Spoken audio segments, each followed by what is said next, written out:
This is going to be a tutorial on how to edit and take photos on your phone and get them as close as you can to a DSLR. Basically a step-by-step guide on how to take photos on your phone. Both iPhone and Samsung are very similar when it comes to cameras, and I don't think you should have a struggle with what phone you are using. Step 1 is going to revolve around the best settings to get the optimal results out of your photos. To get to the settings we need, click on the More button, then click the Pro icon. You'll notice that there is an icon that says MF. This stands for manual focus. Select the focus button and move the focus slider up and down until you see the green highlights appear. See if you can get the green highlights on the eyes. This will make sure that the photo is pinpoint sharp all the way through to the eyes. You'll see the WB button next to the other icons. This is called the white balance. You'll notice that there's a few digits with a K on the end. The K stands for Kelvin. The higher the Kelvin, the warmer the image. The lower the Kelvin, the colder the image. Move the slider up and down until you get the desired look that you are after. Move down to the shutter. The faster the shutter is, the less light that will get let in. The slower the shutter, the more light that gets let in.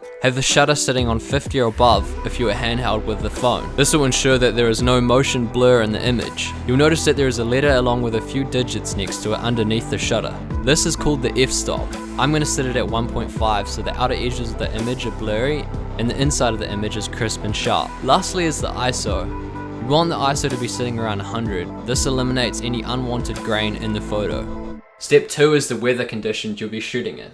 I tend to pick overcast weather because the diffused lighting, it evens the overall light in the scene. Step 3 is the wardrobe you pick. There's a specific tonality and texture I like to aim for, and that tends to be a muted wardrobe palette along with all the old goodies that I've collected along the road. How a character is dressed stands as a visual shorthand for who they are, where they stand, and how the audience should feel about them. Clothing is used as a way to tell characters apart from one another.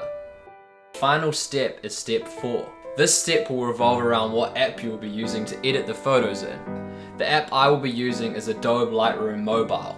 The app is free on both Apple and Android stores. Jump on the App Store and scroll through until you find Lightroom. Download the app before we start editing. After importing your photo into Lightroom, zoom in, scroll up just so you can see the top of the sky. Then select the healing brush tool. Brush over the sky where you can see the blown out highlights.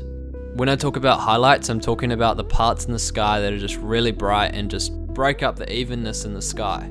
The way the healing brush works is by it selecting another part of the image and replacing it with a sample. After removing all the highlights in the sky, I want you to select the crop tool. Start rotating your image until you have a straight horizon line. Now it's time to add a little more juice into the image. Start by warming the image up, just a tad, not too much, you don't want to overcook it. Cool, that looks good to me. Alright. Now let's bring some of the contrast down to soften the image. Let's bring the highlights up to pop the photo. Cool. Bring a few more of the shadows back in. Awesome. Oh, I went a bit overboard with the shadows. Let's just bring those back to it's just right. That's better. Cool, the image is already looking pretty good. Going back to the crop tool, let's tighten up the image and zoom in a little closer. Using the grid allows me to get a proper rule of thirds on the image. See that I'm aiming for the eyes? This wills you into the subject and makes it more of an overall emotive feeling. After allocating all those changes, the photo will generate and be ready to post. Alrighty, we're going to play a little guessing game. I want you guys to guess which photo is on the phone and which photo is on the DSLR camera.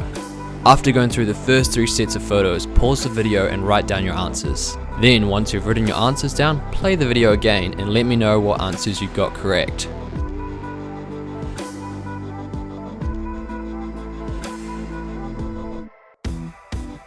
Here are the answers to what photos are taken on the phone and the camera.